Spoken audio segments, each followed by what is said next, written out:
How desperate were Democrats to take the special election in Alabama? Desperate enough to tie Roy Moore to one of the most infamous racists in that state's history, George Wallace. Black voters made a huge difference in the special election last Tuesday, with 98% of black women and 93% of black men voting for Democrat Doug Jones, according to CNN. Blacks voting Democrat isn't necessarily unusual, but turnout for the election was. Black voters made up 29% of the vote in the special election on Tuesday, which was a higher than expected number. And while it's not directly connected to a flyer Democrats sent out to smear Moore, the sick ad was no doubt a part of it, and proof of just how much demagoguery the left would resort to in order to win the seat. Trending, after 87 years of Democrat rule, net worth of average black Bostonian revealed, according to Fox News. The ad was sent out by Moore's campaign and shows George Wallace, the segregationist Alabama governor, and Democrat, making his infamous school door stand back in 1963 as he tried to stop African American students from enrolling at the University of Alabama. George Wallace fought to protect segregation, the flyer reads. So did Roy Moore. As recently as 2004 he was fighting to keep racism the law in Alabama, the ad says on the back. Instead of working to move Alabama forward, Moore led the campaign against removing racist, outdated language from our state constitution that required segregation in Alabama schools.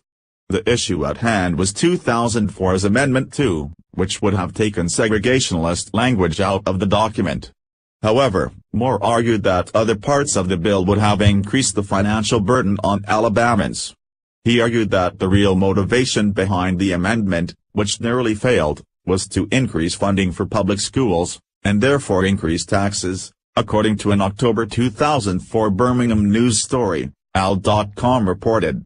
Moore also pointed out that the U.S. Supreme Court already declared segregation unconstitutional, making the amendment moot. The flyer also states that Moore has ties to the KKK because a KKK group once supported a decision Moore made.